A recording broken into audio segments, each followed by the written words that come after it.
दोस्तों, मैं आदित्य स्वागत करता हूं आपका आपके अपने YouTube चैनल तिमिर वर्ल्ड पर, जहां मैं आप लोगों के द्वारा ही भेजी गई आपके साथ घटित सच्ची घटनाएं या आपके ऐसे डरावने अनुभव जिसे विज्ञान सत्य नहीं मानता, उन घटनाओं या कहानियों को आप सभी के समक्ष प्रस्तुत करने का प्रयास करता हूं। और इसी क्रम में आज प्रस्तुत है रामध्यान जी की घटना। पर उनकी घटना जानने से पहले यदि आप चैनल पर नए हैं तो चैनल को सब्सक्राइब कर लें। तो दोस्तों, प्रस्तुत है उनकी घटना उन्हीं के शब्दों में। मैं पिछले 7 सालों से ड्राइविंग का काम कर रहा हूँ और मैंने ड्राइविंग अपनी शौक को पूरा करने के लिए सीखी थी, पर अब ये मेरी कमाई का जरिया बन चुका है और ड्राइविंग कर मैं अपने परिवार का गुजारा करता हूँ। दोस्तों, जब मैंने ड्राइविंग शुरू की तो शुरू के दिनों में ही मेरे साथ एक ऐसी घटना घटी जो मैं भूल नहीं पाता हूँ और ऐसा लगता है जैसे मानो कल परसों की ही बात हो। ये जिस दिन हुआ उस दिन मैं जयपुर ट्रक लेकर गया हुआ था और जयपुर से लौटने के बाद मैंने ट्रक को गैराज में खड़ी कर दी। लंबा सफर होने के कारण मैं काफ़ी थक गया था।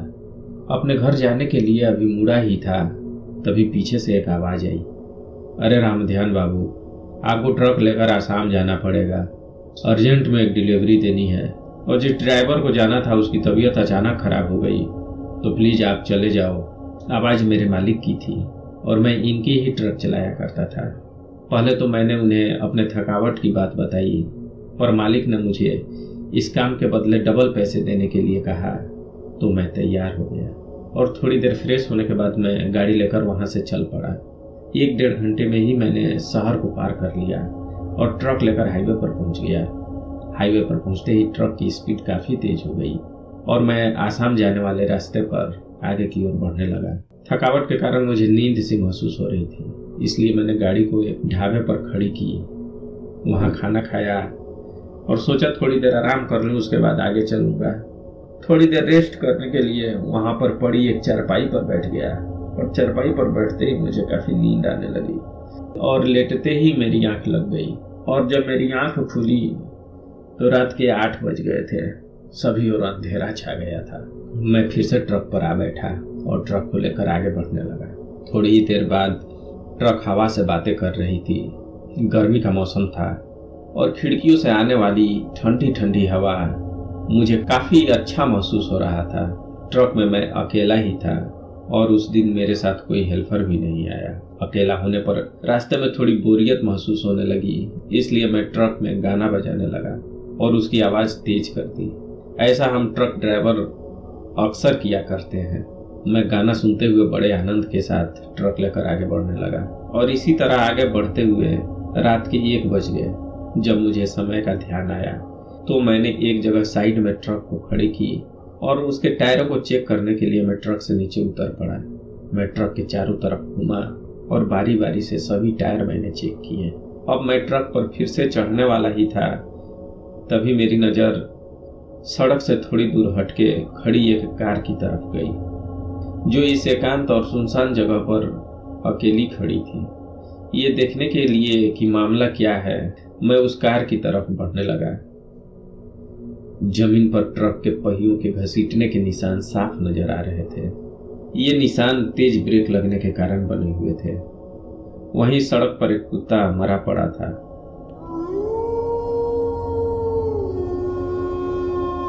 जिसके पेट की हथेलियां पेट फटने के कारण बाहर निकल चुकी थी और सड़क से चिपकी हुई थी। पहली नजर में ही ऐसा मालूम पड़ा कि इस कुत्ते को बचाने के कारण ही कार दुर्घटनाग्रस्त हुई है।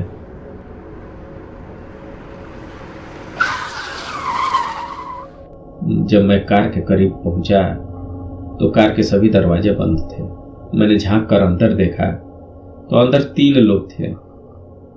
2 व्यक्ति आगे की सीट पर बैठे थे और एक पीछे, पर तीनों की हालत खराब थी।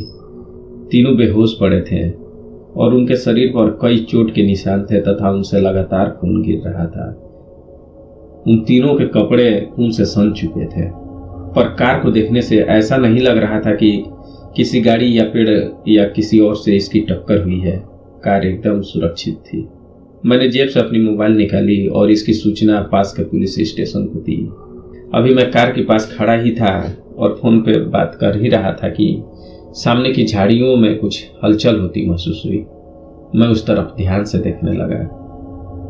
मैंने देखा कि एक कुत्ता उन झाड़ियों से बाहर निकला और बाहर आकर मुझे घूरने लगा।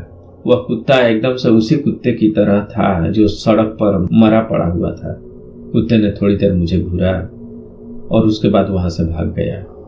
मैं यह देखने के बाद जब पीछे पलटा तो पाया कि वह मरा हुआ कुत्ता, जो अभी अभी सड़क पर ऐसा लग रहा था मानो सड़क से चिपक ही गया हो, वो अपनी जगह पर नहीं है, गायब हो चुका है। पर इतनी जल्दी वो गया कहाँ? मुझे काफी आश्चर्य हुआ इस बात से। मैं कार के करीब जाकर फिर से देखने लगा। अंदर पड़े तीनों लोग बेहोश पड़े थे, पर पता नहीं मर भी गए थे या जिंदा थे। कार के दरवाजे अंदर से लॉक होने के चलते खुल नहीं रहे थे। खैर, इसकी सूचना पुलिस को देने के बाद मैं वापस अपनी ट्रक पर आने के लिए मुड़ा। 2-4 कदम आगे बढ़ा था, तभी मुझे ऐसा लगा जैसे मेरे पीछे कोई आ रहा हो। मैं तुरंत पीछे पलटकर देखने लगा। पीछे वो ही आदमी था जो कार की ड्राइविंग सीट पर बेहोश पड़ा था। उसका चेहरा कई जगह से कटा हुआ था तथा उसके पूरे कपड़े खून से सने थे। दोनों पैर टूटे हुए थे और इन टूटे हुए पैरों पर ही वो लड़खड़ाते हुए मेरे पीछे आ रहा था और उसके हाथ में टायरों को खोलने वाली रिंच पड़ी थी जो उसने ऊपर की ओर उठा रखा था और ऐसा लग रहा था कि वो मेरे ऊपर प्रहार करने वाला हो। पर मेरे पीछे घूमने पर वो थोड़ा सहम गया। तभी कार में से आवाज आई, देख क्या रहे हो, मारो मारो जल्दी। और वो मेरी तरफ लपका। अपनी ओर लपकता देख मैं आगे भागने लगा। मैं अपनी ट्रक की तरफ भागने लगा। इससे पहले कि मैं ट्रक पर चढ़ता, वो अपने दोनों पैर टूटने के बावजूद मुझसे पहले मेरे ट्रक के पास आकर खड़ा हो गया और मुझे ट्रक पे चढ़ने का कोई मौका नहीं मिला। मैं दूसरी दिशा में भागने लगा। कुछ दूर आगे बढ़ने के बाद मैंने पीछे पलटकर देखा।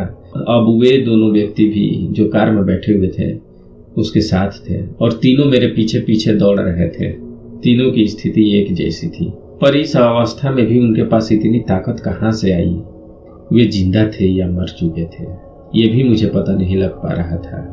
और मैं सड़क से हटकर नीचे की तरफ भागने लगा। नीचे की तरफ काफी पेड़ लगे हुए थे और कुछ झाड़ियां भी थी। पास वाली पगडंडी पर मैं भाग रहा था, लेकिन अगल बगल की झाड़ियों में लगे कांटे जो मेरे शरीर में लगातार चुभ रहे थे मुझे पूरी तरह से लहूलुहान कर चुके थे और मेरे भी शरीर से खून बह रहा था। लेकिन वो तीनों मेरे पीछे पड़े हुए थे। तभी सामने एक लंबा चौड़ा आदमी नजर आया जिसने एक कंबल ओढ़ रखा था। मेरे सामने अचानक प्रकट हुआ, या यूं कहें कि मेरी नजर अचानक से उस पर पड़ी। उसने मुझे कहा, रुको, कहाँ भाग रहे हो? मैं थोड़ा सहमा और मैंने पीछे देखा तो वो तीनों भी रुक चुके थे और वे तीनों उस व्यक्ति को देखने के बाद वापस पीछे लौट गए। तब उस आदमी ने मुझसे कहा, ये तीनों भूत थे। अगर मैं समय से नहीं आता तो आज तुम्हारी जान बचने वाली नहीं थी। चलो अब मेरे साथ चलो, कल सुबह चले जाना, नहीं तो ये लोग तुम्हें जिंदा नहीं छोड़ेंगे। तुम मेरे साथ मेरे घर चलो। उसने मुझे आश्वासन दिया और उसकी बातों में मुझे काफी विश्वास नजर आ रहा था। मैं उसके साथ उसके पीछे पीछे बढ़ने लगा। पगडंडी का काफी सकरा रास्ता था और दोनों तरफ झाड़ियां उगी हुई थी। झाड़ियों में कटीले पौधे जिनके कांटों के चुभने से मेरा पूरा शरीर लहूलुहान हो चुका था तथा पूरे शरीर में दर्द होने लगा था। मेरा शर्ट मेरे खून से भीग चुका था और मैं इसी तरह उसके पीछे चलता रहा। पर इतनी गर्मी के मौसम में उसने कंबल क्यों ओढ़ रखा है, इस बात से मुझे काफी आश्चर्य हो रहा था। मेरा डर अब दूर हो चुका था। उसके पीछे बढ़ते बढ़ते थोड़ी ही दूर में एक खंडहर के पास वो आकर खड़ा हो गया और मुझसे कहा, ये है मेरा घर, चलो आज रात को यहीं रुको और कल चले जाना। मैंने उसकी तरफ देखा और उस खंडहर को देखने लगा। ये खंडहर और इसका घर, ये इसका घर कैसे हो सकता है? खंडहर की हालत इतनी खराब थी जैसे कई 100 साल पहले बना हुआ मकान हो। जहां तहां की दीवारें ही केवल बची हुई थी और उन पर भी जंगली झाड़ियों ने अपना कब्जा कर लिया था। उस खंडहर में अंदर घुसने तक का रास्ता नहीं था।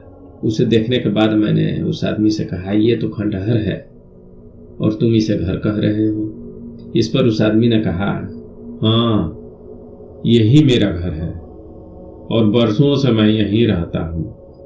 और ऐसा कहने के बाद वो एक डरावनी हंसी हंसने लगा और उसकी हंसी आसपास के वातावरण में इस तरह से गूंज रही थी मानो इकोसिस्टम लगा हो। और लगातार उसकी हंसी को सुनने के बाद मेरा दिल दहल गया। मैं उसकी तरफ अभी ध्यान से देख ही रहा था कि कंबल उसके शरीर से नीचे गिर पड़ा और डर के कारण दोबारा एक बार मेरी चीख निकल पड़ी।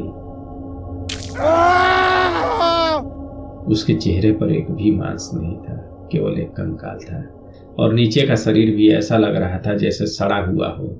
लगातार वो व्यक्ति डरावनी हंसी हंसे जा रहा था।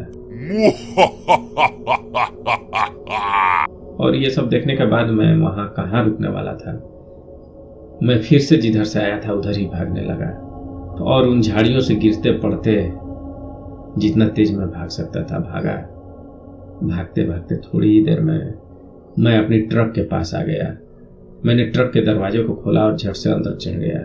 पास में ही वो तीनों आदमी भी बैठे हुए थे। ऐसा लग रहा था मानो वो किसी का इंतजार कर रहे हों। मेरे वापस आते ही वे लोग फिर से मेरी तरफ बढ़े और मैंने ट्रक के दरवाजों को अंदर से बंद कर लिया। इसके बाद आगे का मुझे कुछ याद नहीं है। जब मेरी आंख खुली तो पुलिस वाले मुझे घेर कर खड़े थे। वे मुझे ट्रक से नीचे उतार लाए थे, मेरे ऊपर पानी के छींटे मार रहे थे। होश में आने पर उन्होंने बताया कि किसी ने फोन किया था और यहाँ एक्सीडेंट होने की बात बताई थी। इस पर मैंने बताया, हाँ, फोन तो मैंने ही किया था, लेकिन पुलिस वालों का कहना था कि यहाँ तो कोई एक्सीडेंट नहीं हुआ और कहीं कोई कार खड़ी नहीं थी। जब वे लोग यहाँ पहुंचे तो मैं अपने ट्रक में बेहोश पड़ा हुआ था और पुलिस वालों ने मुझे पास के हॉस्पिटल में भर्ती कराया और मुझे नॉर्मल होने में 3-4 दिन का समय लग गया। दोस्तों, ये थी रामध्यान जी की आप बीती।